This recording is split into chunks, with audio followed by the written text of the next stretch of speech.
সংলাপে ধরুন গণভোটে যে সংবিধান সংস্কার পরিষদ গণভোটের মধ্য দিয়ে গঠিত হবে এটা তো সবাই জানে। না, আপনি সওয়ালক কিন্তু বলেছেন যে সংসদের ভেতরে যদি আমি না, কার্যকর এটা তো সবাই জানতো, এটা সবাই জানতো। তো এটা নিয়ে তো ধরেন কেউ প্রশ্ন তুলেনি এবং নির্বাচনের সময় প্রশ্ন তোলা হয়নি। শপথ গ্রহণের দিন সকালবেলা গিয়ে বোঝা গেল যে এটা নিয়ে ওনাদের প্রশ্ন আছে। এটা এক ধরনের মানে কি বলে ছলনা কিনা এই জিনিসটা ধরেন আমাদের প্রশ্ন তৈরি করছে আমাদের রাজনৈতিক ইতিহাসের মধ্যে। এটা কিন্তু একটা বড় প্রশ্ন তৈরি হলো।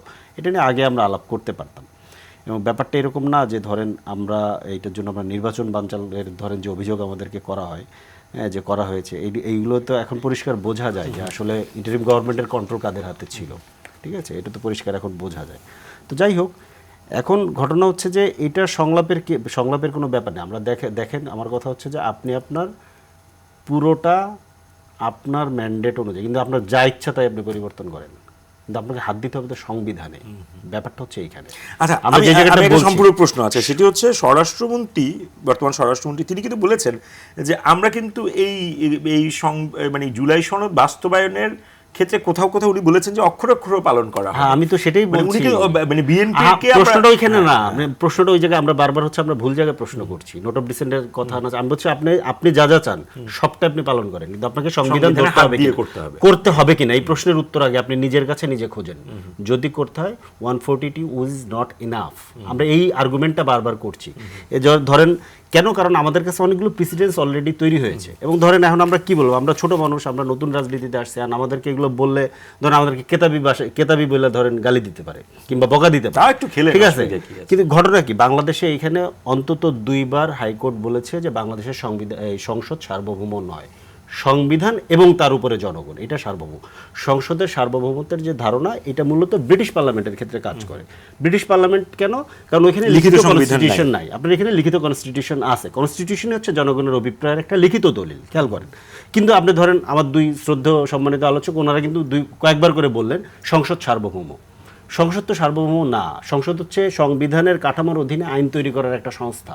কিন্তু আমরা যে সংকটের মধ্যে পড়েছি, জুলাই সনদের 84টা প্রস্তাবের মধ্যে 48টা সংবিধান সম্পর্কিত, যার ভিতরে মৌলিক চেঞ্জ আছে হচ্ছে অন্তত 19টা দফায় মৌলিক চেঞ্জ হবে।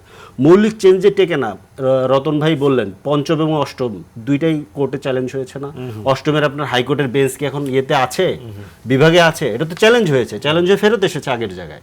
তার মানে আমরা তো এই প্রেসিডেন্সগুলো ধরেই কিন্তু আমরা এই আর্গুমেন্টটা করছি যে আপনি যদি এই চ্যালেঞ্জগুলো করতে চান, বিএনপির 31 দফাও যদি করতে হয়, আমি সব বাদ দিলাম, গণ অভ্যুত্থান আপনি ভুলে যান, সংস্কার কমিশন ভুলে যান, ঐক্যমত কমিশন ভুলে যান, গণভোট ভুলে যান, কনস্টিটিউয়েন্ট পাওয়ার ভুলে যান, সব ভুলে যান আপনি। বিএনপির 31 দফায় যদি শুধু একটা দফার কথা আমি বলি যে উনি যদি উচ্চ কক্ষ করতে যায়, আমি আপনাকে অন্তত 10টা প্রেসিডেন্স দেখাতে পারবো যে এইটা মৌলিক সংস্কার এবং এটা আদালতে চ্যালেঞ্জ করা সম্ভব। মানে 2/3 মেজরিটি দিয়ে করলো, 2/3 মেজরিটি দিয়েই তো করা হয়েছে। এছাড়া তো সংবিধান পরিবর্তন করা যায় না।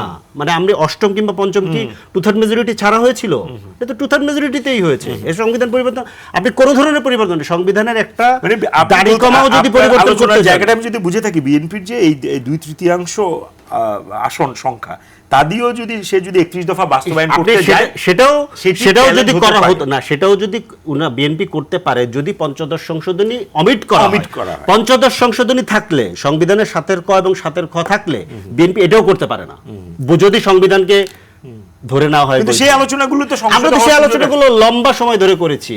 আমরা তো ধরেন আপনি ইভেন আপনি সালাউদ্দিন ভাইয়ের বক্তব্য এই মুহূর্তে আপনাকে বের করে দেখাতে পাচ্ছি না, ওইখানে আপনি দেখবেন যে আমরা যে ঐক্যমত কমিশন করলাম, এটা তো একটা টাইপ অফ ধরেন ছায়া গণপরিষদ। আমরা তো গণপরিষদে আলাপগুলো করেছি, এগুলো সব রেকর্ড আছে। এটা ন্যাশনাল